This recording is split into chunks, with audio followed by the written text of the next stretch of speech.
नमस्कार, मेरा नाम कृष्णा। आज कहानी ऐसे शख्स की जिसने कहा कि मैं वीडियो बनाऊंगा और महज 2 साल में 1.5 मिलियन सब्सक्राइबर कर लिए। कहानी ऐसे शख्स की जो लगातार असफल हुआ लेकिन अपने मिशन से हटा नहीं। कहानी ऐसे शख्स की जो इस फूहड़पन में भी रामायण और श्री कृष्णा जैसे पौराणिक काव्यों पे वीडियो बनाई और इन सो कॉल्ड फनी वीडियो बनाने वालों से कहीं खूब सफल हुआ। ये कहानी है नारद टीवी के चीफ एडिटर अनुराग सूर्यवंशी की। चलने से पहले आप दर्शकों से एक रिक्वेस्ट की, चैनल सब्सक्राइब कर लें और बेल आइकन दबा लें ताकि आगे आने वाली वीडियो का नोटिफिकेशन खुद ही आपको मिल जाए। श्री कृष्णा सर। जय श्री कृष्णा। क्या हाल चाल? जी सर, बिल्कुल अच्छे हैं। आप कैसे हैं? जी सर, मैं भी बहुत अच्छा हूँ। और बताइए, जी सर, इस कोरोना पैंडेमिक में स्वास्थ्य वगैरह सब कुछ बढ़िया है ना आपका? बिल्कुल बिल्कुल, आप सबके आशीर्वाद से, ऊपर वाले के आशीर्वाद से सब कुछ अभी अच्छा चल रहा है और आगे भी अच्छा चलता रहेगा, उम्मीद करते हैं। बिल्कुल बिल्कुल सर, ऐसी ही कामना रही है, ऐसी ही कामना रहेगी। तो सर, जैसे कि मैंने अपने दर्शकों को बताया कि सर ने ऐसे ऐसे कलाकारों को हमसे रूबरू कराया जो लोग जिनको भूल चुके थे। तो सर, बेसिकली आपको ये प्रेरणा कहाँ से आई? मतलब कि ये अंदर से, मतलब ये लगा कैसे आपको कि ये करना चाहिए आपको? देखिए, मैं YouTube पे, तो देखिए सोशल मीडिया पे आप लोग एक्टिव रहते होंगे, YouTube पर, Facebook पर, हर जगह पर बहुत सारी चीज़ें, इन्फॉर्मेशन आप लेने के लिए आप जाते होंगे। तो आज के 2-3 साल पहले होता क्या था कि मैं जब YouTube पर देखता था तो ऐसे बहुत से कलाकारों के बारे में, चाहे बॉलीवुड का कोई कलाकार हो या फिर किसी टेलीविज़न धारावाहिक का या किसी फिल्म का, तो उन कलाकारों के बारे में मतलब बहुत सारी अफवाहें उड़ाई जाती थी जो लाइमलाइट में नहीं, जो सोशल मीडिया पे नहीं होते थे। तो उनके बारे में जैसे कि आप देखते होंगे, अभी भी बहुत सारे ऐसे यूट्यूबर हैं, अभी भी बहुत सारी वीडियोस आपको ऐसे सजेस्ट होते होंगे कि ये कलाकार 20 साल पहले ऐसा था, 20 साल बाद ऐसा हो गया है। वहाँ पर किसी मोटे आदमी की तस्वीर लगा देंगे, किसी भिखारी की तस्वीर। तो जब मैं उन वीडियोस को देखता था तो मुझे ऐसा लगता कि देखिए, ये तो दर्शकों को जो है ये गलत इन्फॉर्मेशन मिल ही रही है, और खास करके उन कलाकारों के लिए भी अच्छी बात नहीं जो कलाकार मतलब एक टाइम में हुए, हम लोगों को एंटरटेन किया, जैसे रामायण के कलाकार रहे हों, चाहे सुनील लहरी जी रहे हों और गोविंद जी रहे हों। उनके बारे में अगर कोई गलत अफवाह फैला रहा है, गलत जानकारी दे रहा है, तो ये भी अच्छा नहीं है। तो मैंने उस चीज़ को एक अलग ढंग से, एक मतलब ईमानदारी से मैंने उस चीज़ को, उस टॉपिक को उठाया। यूट्यूब पर चैनल मैंने बनाया था। तो पहले मैं किसी दूसरे टॉपिक पर वीडियो बनाता था, फिर मैंने ये सीरीज भूले बिसरे लोग, ये मैंने सीरीज स्टार्ट की। और शुरुआत में कोई रिस्पांस नहीं मिला, लेकिन धीरे धीरे उसके बाद, एक समय के बाद जब वीडियोस वायरल हुए तो लोगों को बहुत अच्छा लगा। तो यही इसकी प्रेरणा है कि लोगों तक सही जानकारी पहुंचे उन कलाकारों के बारे में। जैसे आपने बताया ना कि लोग फेक चीजें बनाते हैं या अपने व्यूज के लिए जी फेक चीजें बेसिकली वो करते हैं। तो ऐसे ही एक किस्सा रहा है, जब मैं दीपक देवलकर सर का इंटरव्यू करने वाला था, जो हमारा पहला इंटरव्यू था, तो उन्होंने एक बहुत खास बात बताई, जो कि ये थी कि उस दीपक देवलकर सर उससे पहले जो है क्रिकेट की दुनिया में, बेसिकली वो क्रिकेट खेलते थे as a profession. Pinky Pareek ma'am को मेरा नमस्कार। सर, मैं सॉरी आपको काट रहा हूँ, वो हमारा लाइव ज्वाइन कर चुकी हैं।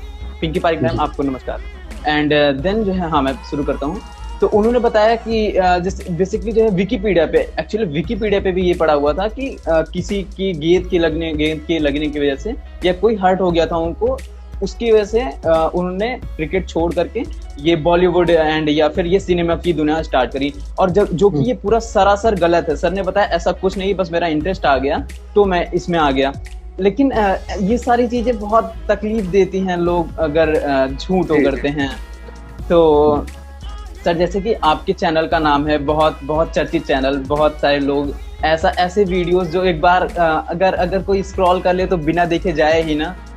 सर, आपका नाम, आपके चैनल का नाम नारद टीवी, क्योंकि टीवी सीरियल्स के लोग एंड बॉलीवुड सिनेमा के, नारद जो नाम आपने चूज किया इतना बढ़िया लगता है, मतलब कि नारद जी भी ऐसे ही थे। तो सर, बेसिकली इस चीज का इंस्पिरेशन आपके पास कहाँ से आया कि आपने नारद टीवी नाम रखा? हाँ, जब मैं ये 2018 में मैं ये चैनल स्टार्ट करने वाला था, तो इसके पीछे मैं काफ़ी रिसर्च की कि इसका नाम क्या रखा जाए, क्या यूनिक नाम होना चाहिए इसका। तो मैंने बैठ कर के लिस्ट बनाया, करीब 50-60 नाम मैंने सोचे। उसमें से और खास करके वो नाम जो हो वो पत्रकारिता से रिलेटेड हो, पत्रकारिता को रिलेट करता हो, ऐसा कुछ नाम हो, है ना। आज तक कल तक ऐसे बहुत सारे न्यूज हैं, है ना, बी न्यूज, सी न्यूज जो भी है ना, जी न्यूज, तो ऐसे तो बहुत सारे चैनल आ गए हैं। तो दिमाग में आया नारद जी का नाम, क्योंकि नारद जी पत्रकारिता के जनक हैं, जिन्हें फादर ऑफ जर्नलिज्म कहा जाता है। आदि पत्रकार, इस पहले पत्रकार जो खबरों का आदान प्रदान करते थे पूरी सृष्टि में, है ना, देवलोक से खगलोक, स्वर्गलोक से मृत्युलोक, हर जगह वो खबरों का आदान प्रदान करते थे। तो मैंने सोचा कि इससे अच्छा नाम और क्या हो सकता है, सही बात। तो वो चीज मेरे दिमाग में आया, फिर वहां से मैंने ये नारद नाम मैंने चूज किया, और मेरे लिए बहुत फायदेमंद। शुरुआत में थोड़ा मुझे इस चीज का फायदा नहीं मिला, और अभी भी ऐसा होता है इसलिए है क्योंकि हमारे समाज में जो है, हमारे धर्म में ही नारद जी को लेकर के बहुत ही गलत धारणाएं बनाई जाती हैं कि नारद जी जो है गलत जानकारियां देते थे, चुगलीबाज थे, ऐसा कुछ बहुत सारी चीजें नारद जी के बारे में गलत अफवाहें बताई जाती हैं। तो इस चीज का भी थोड़ा मुझे शुरुआत में बहुत ज्यादा इसका वो कि जो लोग चैनल देखते तो उनको लगता था कि ये कोई फनी चैनल है, यहाँ पर इंफॉर्मेशन, हाँ, तो इस वजह से लोग बहुत ज्यादा ध्यान नहीं देते थे। लेकिन हाँ, नाम की वजह से, अगर मेरी वीडियो एक बार देखता था तो नाम की वजह से उसके जहन में ये चीज बैठ जाती थी। बहुत सारे चैनल यूट्यूब पर, जी, यूट्यूब पर चैनल होते हैं, तो नाम कैची था। एक बार जो नाम, बिल्कुल सर।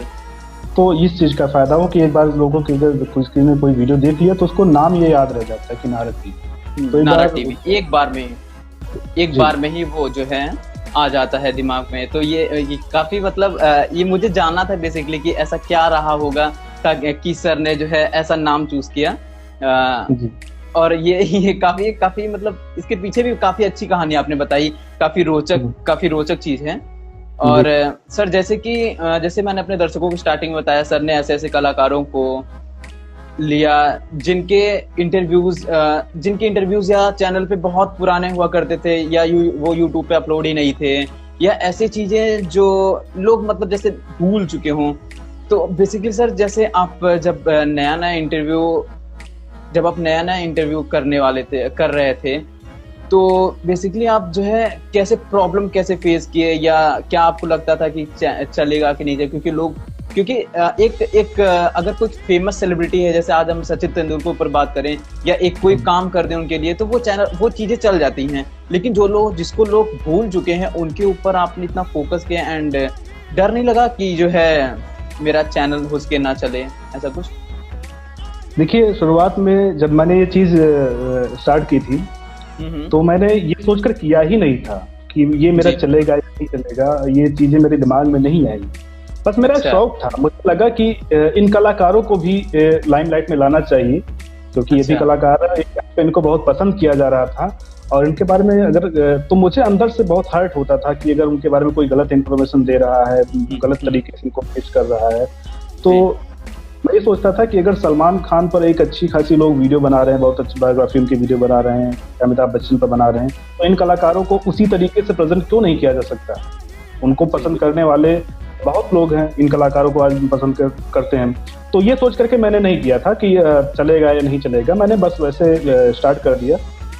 और सबसे पहला वीडियो जो था वो था श्री कृष्णा के रामायण के में जो भरत की भूमिका जिन्होंने निभाई, ये कलाकार इस दुनिया में नहीं है, संजय जोग।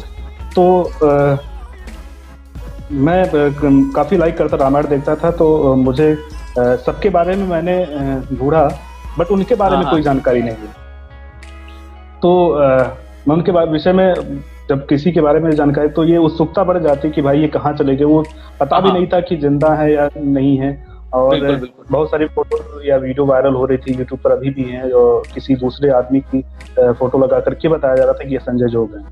तो मेरे दिमाग में आता नहीं यार, ये तो ऐसे तो नहीं हो सकती है, कितने खूबसूरत थे, कितने हैंडसम थे, अब ये कैसे मतलब है ये? हाँ जी, तो अब तो ये ऐसे तो नहीं होंगे। तो मैंने थोड़ा इंटरनेट ही एक सोर्स था शुरुआत में करने का, इंटरनेट पे मैंने रिसर्च करना शुरू किया। काफी पेज उलटने के बाद मुझे एक मराठी वेबसाइट का मुझे एक लिंक मिला, और पूरा अच्छा, पूरा मराठी में ही था। फिर मैंने उसको मराठी को गूगल ट्रांसलेटर से उसको इंग्लिश में ट्रांसलेट किया, हिंदी में ट्रांसलेट किया, फिर वहां से मैंने वो इन्फॉर्मेशन निकाली। इतना है। और हाँ, मुझे पता चला कि उनकी डेथ 96 में 1996 में ही हो गई थी उनकी डेथ। मुझे उस पर माध्यम से पता चला, तो मुझे लगा कि ये जो मैंने ये रिसर्च की है इस पर वीडियो मुझे एक बनानी चाहिए, दर्शकों के सामने इन्फॉर्मेशन आनी चाहिए। तो मैंने वो पहला वीडियो बनाया था। और काफी शुरुआत में तो उसे लोगों ने नहीं देखा क्योंकि मैं था स्टार्टिंग में। उसके बाद जब वीडियो वायरल हुआ फिर मुझे वहां से जो है मोटिवेशन मिला कि ऐसे और कलाकारों पर जो है लोग मुझे खुद बताने लगे कि इन कलाकारों पर वीडियो है। फिर वहां से रामायण का सिलसिला शुरू हुआ। रामायण के बाद और बॉलीवुड में रामायण के अलावा जो फिल्मों के जो कलाकार हैं या जो सिंगर हैं, गुमनाम सिंगर हैं, है ना, कुछ ऐसे सिंगर्स के बारे में मैंने इन्फॉर्मेशन दी जिनके बारे में बहुत से आज की पीढ़ी क्या उस वक्त की पीढ़ी भी नहीं जानती थी उनके बारे में। बिल्कुल तो, बिल्कुल बिल्कुल बिल्कुल। तो एक तरह से फिर ये लोगों को जब पसंद आने लगा मेरा काम, तो और भी अच्छा लगने लगा मुझे कि नहीं अब इस चीज को और आगे बढ़ाना चाहिए। तो इसी सोच के साथ ही। जैसे सर आपने बताया कि इंस्पिरेशन ये था, लेकिन सर एक मध्यम वर्गीय परिवार से आने पे यूट्यूब को एज ए करियर चुन लेना, ये क्या फैमिली बैकग्राउंड, क्या आपको फैमिली इतना सपोर्ट था कि आप ये करते चले गए और आज आप इतना बढ़िया कर रहे हैं? आज तो होगा बिल्कुल ही, आज तो कोई नहीं रोकता होगा। उस समय कैसे आपको सपोर्ट मिला या उस समय आपको कौन सपोर्ट करता था? देखिए उस समय बिल्कुल नहीं सपोर्ट था क्योंकि मैं एक ग्रामीण पृष्ठभूमि से मैं बिलोंग करता हूँ। और वैसे भी हमारी जो समाज में जो हमारा एक अवधारणा है लोगों की कि उनकी अवधारणा, माँ बाप की यही अवधारणा रहती कि बेटा पढ़ लिख करके नौकरी ही करे कोई, चाहे वो प्राइवेट हो या सरकारी है तो और अच्छी बात है, सरकारी है तो बहुत अच्छी बात है। बिल्कुल। तो ये जो हमारा पूर्वांचल वाला पूरा एरिया है वो ऐसा ही है। अभी भी पूर्वांचल की बात कह सकते हैं, ऑल ओवर इंडिया की ही बात है। आज लोग बहुत सारी चीजें, उस टॉपिक पर मैं नहीं जाना चाहूंगा, लेकिन मैं अपनी बात करूं तो मैं भी जो है, मैंने जब बीकॉम किया हुआ था, बीकॉम करने के बाद मैं लखनऊ आ गया। मैंने अयोध्या से, मेरा जो जन्मभूमि है वो अयोध्या ही है, तो अयोध्या से मैंने पीजी कॉलेज से मैंने बीकॉम किया। फिर मैं लखनऊ आ गया।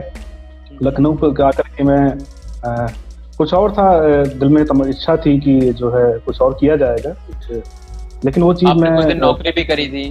हाँ, एक कॉल सेंटर में जॉब भी की, शौक बस कि नौकरी कैसे होती है। हाँ बस, कोई प्रेशर नहीं था कि घर से। मेरे बड़े भाई साहब यहाँ पर रहते थे लखनऊ में, तो वो भी जॉब करते थे, तो मुझे यहाँ पर सिर्फ पढ़ने के लिए आया था मैं आगे की पढ़ाई में कर सकूं बीकॉम के बाद। तो जो मैं करना चाहता था, मैं बेसिकली मैं सीए की तैयारी करना चाहता था, तो वो चीज़ का सपोर्ट नहीं मिला।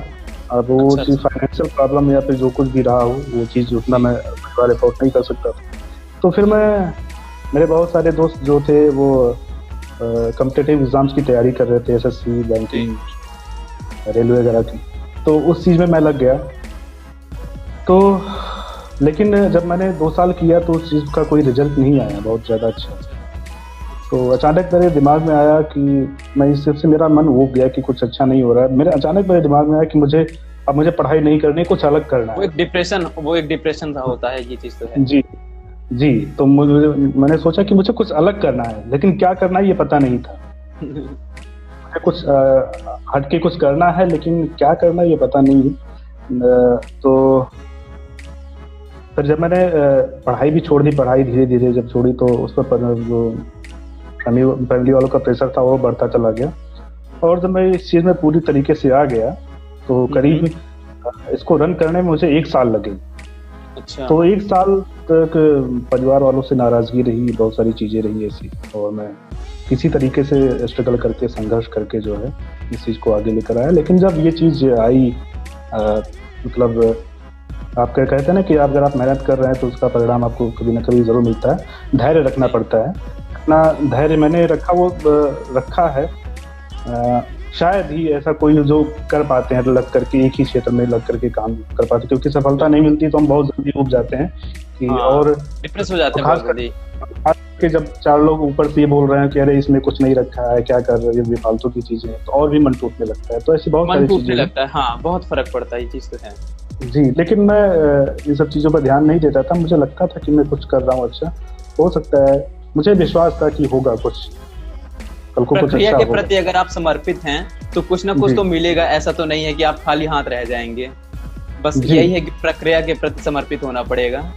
और जैसे कि सर आपके पीछे मैं गोल्डन बटन देख रहा हूँ, तो एक्सपीरियंस इसे कैसे करते हैं? जब देखते होंगे तो क्या क्या लगता क्या है? देखिए, जब मैं गोल्डन प्ले बटन जो था, इसका तो मेरा कभी सपना ही नहीं था, क्योंकि मैं जब यूट्यूब पर आया भी नहीं था, यूट्यूब पर मैंने ज्वाइन भी नहीं किया था एज ए क्रिएटर। तो मैं बहुत सारे यूट्यूबर्स को देखता था कि उनको गोल्डन प्ले बटन मिला है, तो बड़ा अच्छा लगता था कि काश मैं भी ऐसा कुछ करता, कि मुझे भी कुछ ऐसी चीजें मिलती। तो लेकिन उस टाइम तो सपना भी नहीं, मैं सोच भी नहीं सकता था कि ये चीज मुझे मिलेगी। जब मैंने शुरुआत की तो फिर जब 8-10 हज़ार सब्सक्राइबर्स हुए तो 1 लाख सब्सक्राइबर्स को मिलता है सिल्वर प्ले बटन, जो इधर बगल में टंगा हुआ है, तो नहीं दिख रहा अभी। तो मैंने सोचा किसी तरह ये मिल जाए तो बहुत अच्छा, बहुत बड़ा सपना है। तो हाँ, तो वो करते करते मिला, वो भी मिला, लेकिन जब तक वो मिला तब तक मेरी सोच इससे ऊपर जा चुकी थी कि इसका कोई मतलब नहीं है, इससे कुछ और बड़ा मिलना चाहिए। तब तक मेरी सोच गोल्डन प्ले बटन पर अटक गई थी कि अब मुझे गोल्डन प्ले बटन अगर मिल जाता, ये तो खैर मिल गया, ये सिल्वर प्ले बटन भी मिलना बहुत बड़ी बात है। अभी भी बहुत सारे यूट्यूबर्स का सपना होता है उनको मिले, लेकिन जब तक वो मुझे मिला तो मेरे अंदर और भी इच्छा है कि नहीं कुछ और मिले। तो फिर गोल्डन प्ले बटन के लिए मैं दिमाग में सपना में देखने लगा, और फिर वो भी पूरा हुआ। लेकिन वो जब पूरा हुआ तो मेरा सपना और बढ़ गया एक्स्ट्रा कि मुझे डायमंड प्ले बटन नहीं मिले, जो बिल्कुल सर, वो भी मिलेगा, ऐसा नहीं है, वो भी मिलेगा सर। आप यहाँ तक आए हैं, आप वहां तक जाएंगे, आपको रेड डायमंड बटन मिलेगा, ऐसी बात नहीं है। और जैसे कि आप बता रहे हैं कि आपने अपनी जर्नी बता रहे हैं, मेरा भी YouTube पे एक बहुत छोटा सा चैनल है। मैं अगर जो लाइव वगैरह करता हूँ तो उस पर अपलोड कर देता हूँ कि मैं YouTube को इतना सीरियस अभी कभी लिया नहीं। मेरी तो नहीं, लेकिन और सब यूट्यूबर्स जो हैं हमारे चैनल पे, बहुत सारे क्रिएटर्स हैं जो फैन पेज चलाते हैं, तो ऑब्वियस सी बात है वो यूट्यूब पे भी चैनल रखते हैं। आप उनके लिए कुछ कहना चाहेंगे कि वो यूट्यूब पे ऐसा क्या करे ताकि वो भी आपकी जैसी उपलब्धि प्राप्त कर सकें एंड प्रसिद्धि प्राप्त कर सकें? देखिए, सबसे पहली बात तो ये है कि कुछ शुरुआत के लिए जो चीज़ें ज़रूरी होती है वो मैं आपको बताना चाहूँगा एज ए यूट्यूबर, कि जब आप शुरुआत में, देखिए अधिकतर लोगों की सोच ये रहती है कि मैं यूट्यूब पे आऊँगा तो मैं करोड़पति बन जाऊंगा, लखपति बन जाऊंगा, ढेर सारा मैं पैसा छापूंगा, है ना। तो इस सोच के साथ तुरंत लोग आते हैं, उनको किसी ने बता दिया कि भैया यूट्यूब पर आपको पैसा मिलता है, यूट्यूब पर वीडियो डालो, पैसा मिलता है। हाँ, उनको किसी ने बता दिया तो वो लोग चले आए यूट्यूब पर काम कर। उनको पता ही नहीं है भाई, यूट्यूब पर अगर आप बहुत सारी चीजों की नॉलेज होनी चाहिए, आपको वीडियो एडिटिंग आनी चाहिए, आप किस कॉन्सेप्ट पर काम कर रहे हैं वो सारी चीजें आनी चाहिए, यूट्यूब का नॉलेज होना चाहिए आपको। तो ये बहुत सारी चीजें होती हैं, लेकिन वो डायरेक्ट उनको किसी ने बता दिया कि बहुत सारे पैसे मिलते हैं इस पर, है ना, आप लखपति बन सकते हैं, करोड़पति बन सकते हैं, तमाम वो यूट्यूबर्स को देखते हैं, तो वो तुरंत चले जाते हैं और मतलब दिशाहीन मेहनत करना शुरू कर देते हैं कि किसी भी तरीके से किसी का दूसरे का वीडियो उठाएंगे, कॉपी करेंगे, डाउनलोड करेंगे, उसको अपलोड करेंगे। उनको कुछ पता नहीं है, उनको कॉपीराइट का रूल नहीं पता होगा कि अगर मैं दूसरे की वीडियो में अपलोड करूंगा तो मेरे चैनल पर कॉपीराइट स्ट्राइक आ जाएगा, मेरे चैनल बंद हो जाएगा, ये सारी चीजें नहीं पता होगी। तो उनको यही कहना हो कि सबसे पहले अगर यूट्यूब पर वो आ रहे हैं तो अपना लक्ष्य निर्धारित करें, एक अपना फोकस करें, अपना एक केंद्र बिंदु की मुझे क्या करना है, मैं यूट्यूब पे आऊंगा तो मुझे करना क्या है, मैं कैसे, मैं किस टॉपिक पर मैं वीडियो बनाऊंगा, मैं एंटरटेन कर रहा हूँ लोगों को, मैं कॉमेडी करूंगा, मैं सिंगिंग करूंगा, मैं न्यूज बनाऊंगा, या फिर मैं कुकिंग चैनल भी बहुत सारे होते हैं, क्या मैं उसे करना है, अलग अलग कैटेगरीज है। मेरा आर्ट पेज है जी, तो एक कैटेगरी आपको डिसाइड करनी पड़ेगी, और वो कैटेगरी आप कैसे डिसाइड करोगे, आपका इंटरेस्ट उस क्षेत्र में होना चाहिए। बिल्कुल। अगर आप उस क्षेत्र में आपका इंटरेस्ट नहीं है, जैसे आजकल तमाम टेक्निकल चैनल होते हैं, टेक्निकल गुरु जी की नकल करके तो लोग टेक्निकल चैनल बना लेते हैं, technical Anil, technical Sonu, technical Molu, बहुत सारे टेक्निकल आप डालोगे ना तो टेक्निकल के नाम से बहुत सारे चैनल ऐसे चले आ गए। तो उनको कुछ अपना नहीं निकाला नारा टीवी जैसा, बस कॉपी कर लिया। तो वो टेक्निकल उनको पता नहीं कुछ कि टेक्निकल मतलब होता है क्या है, बेसिकली। सही बात है। तो वो टेक्निकल चैनल बना लिए और उनको किसी ने बता दिया कि टेक्निकल चैनल पर पैसा ज्यादा मिलता है। उनको ही किसी ने बता दिया कि स्पॉन्सरशिप मिलती है और इसका यूट्यूब की तरफ से लोग, हाँ, यूट्यूब की तरफ से रेवेन्यू एंड जो है, जो जिस कंपनी का मान लो रियलमी का है तो उस तरफ से भी कुछ एक होता है, तो वो भी सब। हाँ, तो इस वजह से यहाँ गड़बड़ हो जाती है, क्योंकि उनका क्षेत्र में उनको नॉलेज नहीं है, उनको इंटरेस्ट नहीं है, तो ये चीज गड़बड़ हो गई। पहली गलती तो उन्होंने वही कर दी। तो अपना जो है इंटरेस्ट अपना देखना चाहिए कि मेरा किस क्षेत्र में इंटरेस्ट है, उसके बाद आना चाहिए। और फिर दूसरी चीज तो आपको वीडियो एडिटिंग की नॉलेज होनी चाहिए अच्छी खासी नहीं तो बेसिकली थोड़ा बहुत तो आना ही चाहिए कि आप एडिट कर लें, कि इस तरीके से आप करें कि लोगों को पसंद आए, एडिट करें, ये थोड़ी बहुत नॉलेज होनी चाहिए। दूसरी चीज ये है कि अगर आप कैमरा भाई वीडियो बना रहे हैं तो यानी कि आपको कैमरा फेस करना पड़ेगा, या फिर आप बैकग्राउंड में रह करके जो है अपनी आवाज दे रहे हैं, तो उन चीजों को भी सुधारना पड़ता है। जब तक वो चीजें नहीं सुधरेंगी तब तक रिस्पॉन्स नहीं आएगा। और ये सारी चीजें तो फिर इसी पर लोग परेशान हो जाते हैं कि अरे मेरे चैनल पर रिस्पॉन्स नहीं आ रहा। भाई आप तैयारी करके आए ही नहीं, तो आपको बोलने का ढंग नहीं है, आपको एडिटिंग का ढंग नहीं है, कुछ नहीं आता आपको, फिर तो आपको तुरंत कहाँ इसका रिजल्ट मिल जाएगा। ये सारी चीजें आप जब सीख करके आओगे और फिर करो। जैसे आप कैमरे की बात की है स्टार्टिंग में, क्योंकि आपने जीरो से स्टार्ट किया, ऐसा तो है नहीं कि बहुत बढ़िया वो रहा हो कि चला चलाया चैनल तो मिला नहीं। तो जैसे आपने जीरो से स्टार्ट किया एंड आपके वीडियोस भी ऐसे थे, तो कैमरा अरेंज करना या जो है ऐसे फाइनेंशियल आपने बताया क्योंकि आपने तैयारी नहीं करी ऐसे वैसे, तो ये सब चीजें कैसे अरेंज और लोग करें या आप कैसे अरेंज किए, आप इसलिए हमें दिशा निर्देश करें। इसके लिए तो देखिए शुरुआत में सभी के पास कुछ नहीं होता है ना, सबको शुरुआत जीरो से ही करनी पड़ती है। आपके पास एटलीस्ट एक मोबाइल तो होना ही चाहिए, मोबाइल और उसमें इंटरनेट कनेक्शन होना चाहिए, आजकल सबके पास है। ये दो चीजें तो आप यूट्यूब पर शुरुआत कर सकते हैं। यहाँ से बहुत लोगों ने किया है, बहुत सारे लोगों ने जो सिर्फ मोबाइल पर ही वीडियो शूट करके बना करके डाला, तो यहीं से मेरी भी शुरुआत हुई थी, मोबाइल से। और उसके बाद शुरुआत आपने देखा होगा कि मैं कैमरा नहीं फेस करता था, कैमरे पर मेरी वीडियो नहीं होती थी। मेरी अभी भी अधिकतर वीडियो वॉइस ओवर की होती है, बैकग्राउंड वॉइस में होती है। तो और मैं ज़्यादा मतलब कैमरे के सामने ज़्यादा, मैं सच्चाई बता रहा हूँ, मैं ज़्यादा कैमरे के सामने आना मैं पसंद नहीं करता। मुझे अच्छा पता नहीं क्यों अंदर से अच्छा नहीं लगता, शौक नहीं है। मैं सोचता हूँ कि बैकग्राउंड में ही लोग मेरी आवाज़ सुनें। अच्छा। तो अभी भी वैसे कर रहा हूँ, बाकी सारी चीजें हैं तो कोई दिक्कत नहीं, लेकिन शुरुआत में मैंने यही किया था कि वॉइस ओवर करता था। बहुत अच्छा नहीं होता था, माइक वगैरह नहीं होता था, डायरेक्ट मोबाइल से रिकॉर्ड करता था, है ना। जी। तो बैकग्राउंड में शोर भी है, लेकिन कोशिश करता था कि अच्छे से अच्छा बने। तो पुराने वीडियो से उसमें वॉइस क्वालिटी उतनी अच्छी नहीं है, बहुत सारे या बोलने का तरीका अच्छा नहीं है। अभी वीडियो पड़े हुए हैं, आप देख सकते हैं पुराने वीडियो, तो लेकिन वो भी लोग देखते हैं, उसको भी लोग पसंद करते हैं, उसको भी अप्रिशिएट करते हैं। आज भी उन वीडियो पर कमेंट अच्छा है ना, कंटेंट अच्छा है जी। तो यहाँ से सारी चीज, ये जरूरी नहीं कि आपके पास बहुत बड़ा सेटअप हो, पहले से आपने बहुत सारी चीजें अरेंज कर ली।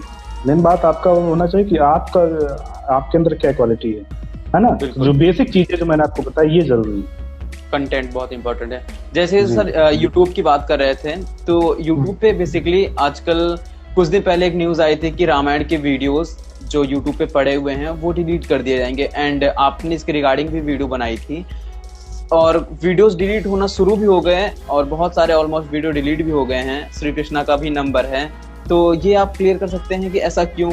बहुत सारे लोग, क्योंकि मोटिव सिर्फ पैसा कमाना नहीं था जैसे आपका ही था, तो ऐसा नहीं था कि सिर्फ पैसा कमाना, एक अच्छी जानकारी, सच्ची जानकारी देना था। तो इसके रिगार्डिंग आप कुछ बताना चाहेंगे, ऐसा क्यों किया जा रहा है? देखिए शुरुआत में मुझे भी पता नहीं था कि ये सारी चीजें क्या चक्कर है इसका, क्योंकि अभी रिसेंटली अगस्त के शुरुआत में ही मेरे 2 वीडियो मेरे ब्लॉक कर दी गए यूट्यूब की तरफ से। तो मुझे उस वक्त पता भी नहीं चला, 1 या 2 घंटे की बात है। तो जब वीडियो ब्लॉक हुआ तो मैं घर पे तो मैं चेक नहीं कर पाया। फिर जब मैं लखनऊ आया 6 तारीख में, फिर मैंने देखा कि मेरे 2 वीडियो ब्लॉक कर दी गए यूट्यूब पे। जब भी मैंने जिक्र किया था संजय जी की सबसे पहली वीडियो थी, वो वीडियो इस समय नहीं है यूट्यूब पे, वो ब्लॉक कर दी गई है यूट्यूब की तरफ। अच्छा। तो फिर मैंने इस पर मैंने पता करना शुरू किया कि कॉपीराइट कौन दे रहा है, इसका कॉपीराइट की वजह से ये वीडियो डिलीट किया गया, ब्लॉक किया। तो वहाँ पर मुझे अब मैं बता सकता हूँ, डीवो स्पोर्ट्स करके एक कंपनी है, या ब्लॉक एक्स ऐसे करके एक और है। तो डीवो स्पोर्ट्स मैंने सर्च करना शुरू कि भाई डीवो स्पोर्ट्स क्या है, डीवो स्पोर्ट्स के पास रामायण का कहाँ से चला गया ये राइट्स, है ना, वो क्यों डिलीट कर रहा है और वो क्यों करे, बिल्कुल सही बात है। हाँ, मुझे लगा ये फेक है और मेरे ख्याल से ये प्रॉब्लम सबको होनी शुरू हो गई थी, लेकिन किसी ने इसकी तरफ ध्यान नहीं दिया। लेकिन उसको ये जब चीजें फेस प्रॉब्लम हुई तो मैंने कहा कि इस पर रिसर्च की। तो डीवो स्पोर्ट्स मुझे कोई, आप अभी इंटरनेट पे रिसर्च करोगे तो डीवो स्पोर्ट्स आपको कुछ नहीं मिलेगा, क्या है डीवो स्पोर्ट्स। बिल्कुल। तो इस विषय पे मैंने प्रेम सागर जी से बात की, तो उन्होंने बताया कि उन्होंने रामायण का जो क्या कहते हैं इंटरनेट पर जो राइट्स है उन्होंने किसी कंपनी को भेज दिया है। तो वो डीवो स्पोर्ट्स एक ईमेल है, ईमेल आईडी, जिस वजह वो ईमेल के थ्रू वो जो है ब्लॉक हो रही है वो के सभी। तो इसके पीछे का रीजन क्या है कि उन्होंने बेच दिया, तो कोई भी कंपनी अगर खरीदेगी तो उसे चाहे प्रॉफिट, जहाँ बिजनेस की बात होगी, है ना। इससे पहले क्या होता है कि रामायण महाभारत कोई भी यूट्यूबर उसको अपलोड कर देता था और वहां से पैसा बनाता था। तो लेकिन लॉकडाउन के बाद हुआ क्या, इससे पहले मैं ये बताऊं, मैं बोल रहा हूँ कि मेरे ख्याल से सागर फैमिली को भी इतना यकीन नहीं रहा होगा कि वो रामायण जो है इतना कमाल करेगी लॉकडाउन में। जी बिल्कुल। तो किसी को रामायण को जो दर्शक थे, मैं देखता था क्योंकि मैं रामायण पे काम कर रहा था, उसमें मुझे पता ही था कि रामायण क्या चीज है, किस तरीके के लोग कैसे, मतलब रामायण के जो फैंस हैं इस तरीके से के पीछे भागते हैं। तो वो लोग देखते थे million views, 10 million views, 20 million views एक एपिसोड पर होते थे। तो लॉकडाउन के बाद जब रामायण दोबारा प्रदर्शित हुई, आज की जनरेशन में भी उसको पसंद किया, आज की उसको पसंद किया, तो क्या हुआ फिर यहाँ आ गई बात बिजनेस की। दूरदर्शन ने उसको लिया था, दूरदर्शन के बाद स्टार प्लस ने लिया था और किसी चैनल ने लिया, अभी भी वो चलाया जा रहा है रामायण। तो ये चीजें आ गई ओटीटी प्लेटफॉर्म पर, जैसे कि अब होगा यही कि वो कंपनी जो है को हटा करके क्लीन करके जो है बिल्कुल अब वो ओनरशिप उनके पास है बेसिकली। तो वो पेड प्लेटफॉर्म पर, वो इंटरनेट पर किसी अवेलेबल रहेगा, कोई भी कंपनी जो कंपनी है वो पेड प्लेटफॉर्म पर उसको अवेलेबल कराएगी कि वहाँ से आप पैसे दे करके उस रामायण या महाभारत को या श्री कृष्णा को आप वहाँ से दे। रामायण श्री कृष्णा की बात की तो सागर फैमिली ने उनको भेज दिया है, ये बात यहाँ पर बात यही है। सर नीचे एक कमेंट आया था अभी कुछ देर पहले, किसका था मुझे याद नहीं है। सर आप अच्छे बहुत लग रहे, लेकिन आपने दाढ़ी बहुत बड़ी बड़ी कर ली है, तो एक ये कमेंट आया था। तो ये तो बस मैं एक चर्चा के लिए मैं बोल दिया। एक भरत जी हैं, बोलिए। हाँ, तो ये मैं ये कह रहा था कि ये तो बस मजबूरी में है ये, क्योंकि लॉकडाउन की कोरोना का लखनऊ में इस समय, लखनऊ में काफी कोरोना का इस समय जबरदस्त जो है प्रभाव है, तो इस वजह से ज्यादा बाहर निकलना नहीं होता है, थोड़ा संभल के जाना पड़ा। वैसे भी मैं दाढ़ी रहती थी हमेशा, लेकिन इस समय बड़ी हो गई है। पहले क्या होता था कि भरत जी को बिल्कुल भरत जी को एक बार आप हेलो बोल दीजिए, वो बहुत देर से आपको जो है हाय कर रहे हैं। भरत जी आपको मेरा नमस्कार, आप जुड़े हुए देख रहे हैं, इसके लिए आपका बहुत बहुत शुक्रिया। सर आपने बताया आप लखनऊ से हैं, तो मैं भी यूपी से ही बिलोंग करता हूं। आप अगर लखनऊ या बनारस आते जाते होंगे तो आपको जौनपुर के बारे में पता होगा। आपने नदिया के पार जो शूटिंग के लिए आप जो नदी के पास गए थे, तो वो मेरा जिला ही है, बहुत पास में हम वहाँ से रहते हैं। बेसिकली मैं तो ग्रेटर नोएडा में आ गया हूँ, यहाँ पढ़ता हूँ और यहाँ पे ही अपना काम करता हूँ।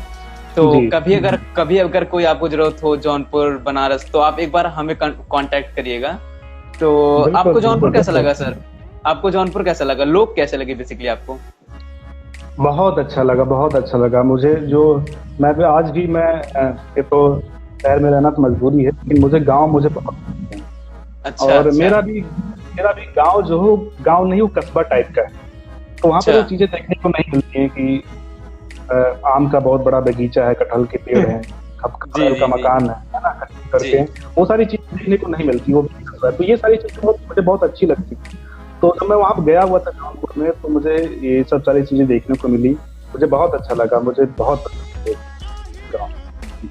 मेरे पिताजी हमेशा कहते हैं कि ये मूवी हमारे यहाँ जो है शूट हुई थी, ये मूवी हमारे यहाँ शूट हुई थी, तो वो चीज हमें भी याद रह गई। और गाने भी बहुत अच्छे हैं उसके, वो मूवीज आपने जैसे उसमें बताया था कि उस समय भी उसका क्रेज था, आज भी है और कल भी रहेगा, तो उसी तरीके का कुछ है। तो सर जैसे कि मेरा अगला सवाल ये होगा, अगला सवाल क्या, आप अभी यूट्यूब चैनल के बारे में बता रहे थे, तो मैं बता देना चाहता हूँ अपने दर्शकों को कि सर का 2 और यूट्यूब चैनल है, एक नारद टीवी भोजपुरी और नारद टीवी एंटरटेनमेंट।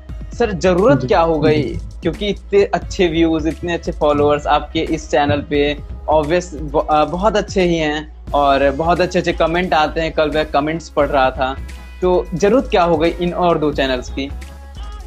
देखिए होता क्या है कि इसकी जरूरत मैं अगर टेक्निकली बताऊं तो आप यूट्यूब से जुड़े होंगे, जितने भी, सबसे पहले मैं टेक्निकली बताता हूं कि क्यों जरूरत पड़ी जी। तो एक यूट्यूब का एल्गोरिथम होता है सभी चीजों को कि अलग अलग तरह के कंटेंट है ना आप डाल रहे हैं अपने यूट्यूब, तो आपका यूट्यूब का एल्गोरिथम सपोर्ट नहीं करता। अच्छा। सपोज कीजिए कि आज बड़ी बड़ी जो कंपनियां हैं, जो न्यूज चैनल है या फिर बड़ी बड़ी कंपनियां, कंपनियां, उनके भी अलग अलग चैनल होते हैं, है ना। हाँ, बिल्कुल। तो एक ही टाइम मतलब अलग अलग तरह के कंटेंट, मतलब जिनका आपस में वो रिलेट नहीं होते हैं, तो उनको आप डाल सकते। सपोज कीजिए अभी मैं ये एंटरटेनमेंट चैनल है जिस पर मैं बॉलीवुड से रिलेटेड और स्पोर्ट्स ये सब सारी चीजें मैं डालता हूँ। अब मैं सोचूं अगर कोई अपनी एक शॉर्ट फिल्म बना करके आधे घंटे की, जिसमें कलाकारों ने एक्टिंग किया, उसको बना करके उस यूट्यूब चैनल पर डालूंगा, तो वो चीज बिल्कुल भी वहां से एक अलग ही सेंस हो जाएगा, बिल्कुल वहां पर, और एक बेतुकी बात होगी वहां पर। तो इस वजह से मुझे नारद टीवी एंटरटेनमेंट की जरूरत पड़ी। फ्यूचर में भी कुछ मेरी सोच है, मेरे कॉन्सेप्ट हैं, 1-2 कॉन्सेप्ट मैं इसमें वर्क कर रहा हूँ। अच्छा। मैं कुछ शॉर्ट फिल्म में बहुत अच्छी अच्छी जो मेरे दिमाग में थी उसको लेकर मैं काम कर रहा हूँ, और फिर वहाँ देखने को मिलेगी। और दूसरी चीज ये कि नारद टीवी भोजपुरी, तो हमारा जो भोजपुरी का बहुत बड़ा दायरा है इस समय, और लेकिन भोजपुरी एक तरह से अपने कुछ चीजों को लेकर बदनाम भी है, तो मैं कुछ अच्छा करना चाहता हूँ। अभी भी मेरी इच्छा है कि मैं भोजपुरी तो ये सुधारी जाए, खासकर हम लोग अवध से बिलोंग करते हैं, तो एक तरीके से अवधी और भोजपुरी जो है आपस में बड़ी बहन और छोटी बहन है, तो मैं अपनी मातृभाषा के लिए कुछ मैं करना चाहता हूँ, कुछ अच्छा मैं, तो इस वजह से मेरा प्रयास था, और थोड़ा भी इस पर नहीं काम कर पा रहा हूँ, मैन पावर कह सकते हैं, अभी थोड़ा कमी है, लेकिन मैं फ्यूचर में करूँगा, तो इसी वजह से ये चैनल मैंने स्टार्ट किया। सर जैसे आपने बताया ना कि अवधी, तो अवधी भोजपुरी ऐसा नहीं रहा है हमेशा से, जैसे आज हम भोजपुरी को देख रहे हैं कि इतनी अश्लीलता है या जो भी है। बहुत पहले भी बहुत अच्छी अच्छी मूवीज बनती थी, जिन्होंने कई का पार्ट किया था, उन्होंने जो है भोजपुरी मूवीज में काम किए हैं, तो ऐसा नहीं है, भोजपुरी हमेशा से ऐसे नहीं था, मे बी आगे चीजें सही हो जाएं। तो सर हमें अगला क्या बड़ा देखने को मिलेगा आपके चैनल पे, या हमें आपसे क्या अगला कुछ बड़ा देखने को मिलेगा? देखिए भोजपुरी और अवधी को लेकर के जो मैं काम कर रहा हूँ कि अच्छी चीजें लोगों के सामने है, जो अच्छे कलाकार है ना, जो हमारे या फिर अवधी उनको जो है एक मंच मिले, और ऐसे कलाकार पूरी में हुए हैं, पुराने कलाकार का जो इन सब चीजों का अपना इतिहास रहा है, वो सारी चीजें लोगों के सामने आए, जो हमारी जो कल्चर है। आजकल भोजपुरी अपने कल्चर पर नहीं काम कर रहा है, वो नकल कर रहा है ना, नकलची चीज नहीं है। अच्छा, लोग कहते हैं कि भोजपुरी ने बहुत नाम कमा दिया, बहुत सारे दर्शक देख रहे हैं, बाद में इसको देखेंगे, लाइव देखेंगे, बिल्कुल। तो मैं ये कह रहा हूँ, तो कहते हैं ना कि एक होता है नाम, एक होता है बदनाम जी। तो नाम में भी नाम होता है, बदनाम में भी नाम होता है, दोनों में नाम होता है, नाम तो जुड़ा ही हुआ है, बिल्कुल। तो ये जो दूसरा भोजपुरी का जो है बदनाम की वजह से हाल लोग कह रहे हैं कि भोजपुरी बोलने वाले हाल पूरी दुनिया में, लेकिन फिल्मों को नहीं देखते। मैं खुद में भोजपुरी में नहीं देखा, मैंने बहुत ही गिनी चुनी 10 से 12 भोजपुरी फिल्में देखी, तो ये अपने गानों को लेकर के और गलत तरीके से लोग गलत नजरिया है इसके प्रति, उसको लिए लेकर के ये फेमस है, बदनाम। तो उसके लिए मैं सोच रहा हूँ कि मैं कुछ एक कम्युनिटी बनाऊं, और ये चीजें ज्यादा बढ़ कर गई, बहुत ही ज्यादा, मतलब पानी कहते हैं ना, पानी सर से ऊपर चला जाता है, ये सारी चीजें बहुत ही ज्यादा बढ़ गई, इसलिए कि अभी एक यूट्यूब की पॉजिटिव बात हो रही थी, एक निगेटिव पहलू यूट्यूब का है कि यूट्यूब पर कोई सेंसरशिप नहीं है। अच्छा। नए तरह के टैग आ रहे हैं, और क्या दे रहे हैं, कुछ भी गाना दे रहे हैं कि ऊट पटांग अश्लील कुछ बना करके वो अपलोड करते हैं। इस वजह से भोजपुरी की छवि और भी ज्यादा खराब हो।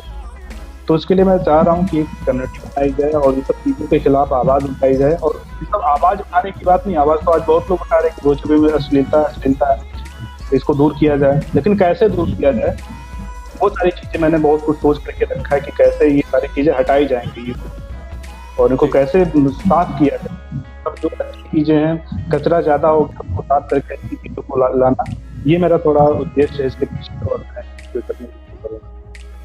जैसे कि सर आपके 3 चैनल हैं और सब नारद, तो बेसिकली ये तो एक चैनल का नाम हो गया। क्या आप कभी ऐसा भी चैनल या आप ऐसा चाहते हैं कि आपका नाम हो, मतलब कि आप देखिए, मैं क्योंकि एक अपना नाम होता है, एक चैनल तो है ही है। देखिए, चैनल का नाम होगा तो मेरा भी नाम होगा।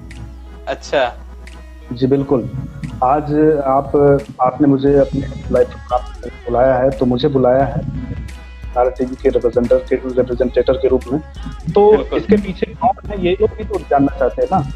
बहुत लोग आज शुरुआत में मैं अपना फेस नहीं किया था, यहाँ तक कि आज भी बहुत लोग नहीं जानते कि आवाज किसकी है। बिल्कुल सर। आज पर देखता रहता हूँ तो बोलते हैं कि आप कौन हैं, आप कभी आइए, सामने आइए, अपना चेहरा दिखाइए। तो जब आप काम करेंगे, काम जो नाम आपका नाम होता है वो आपके काम से ही होता है। अच्छा काम करोगे तो अच्छा नाम होगा, बुरा काम करोगे तो बुरा नाम होगा। तो ये मेरा नारद टीवी मेरा काम है और इसी से मेरा नाम होगा, ये मैं ये करता हूँ।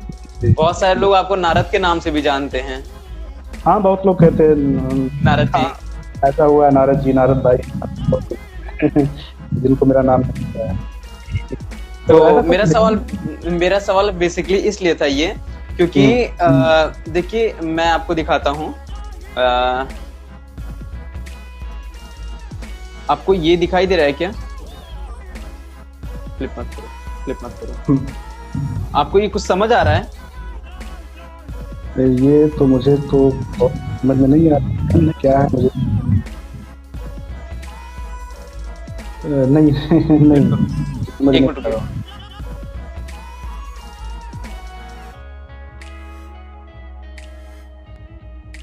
जी, क्या है ये, पेंसिल वगैरह है कुछ?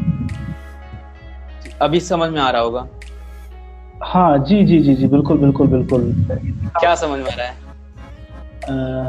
जी हाँ, नारद टीवी लिखा है पेंसिल पर। ये 3mm की पेंसिल पे लिखा गया है। और जैसे कि आप मेरे बैकग्राउंड देखते तो मैं जो है परफॉर्मिंग आर्ट का स्टूडेंट हूँ, मैं फाइन आर्ट का स्टूडेंट हूँ। तो मेरे मन में ये शंका थी कि मैं क्या लिखूं सर के लिए, क्योंकि बेसिकली हर लाइव के बाद हम एक सह प्रेम भेंट देते हैं अपने सामने वाले जिनका हम इंटरव्यू लेते हैं, बेसिकली सेलिब्रिटीज का। तो इसीलिए मैंने ये लिखा था। तो मेरे दिमाग में बहुत देर से ये था कि बहुत दिनों से था, जब से हमारी बात हो रही थी लाइव के लिए, कि मैं सर का नाम लिखूं या नारद। मुझे ये लगा कि जो है नारद ही लिखते, क्योंकि सर को भी वही पसंद है और मुझे भी वही पसंद होना चाहिए।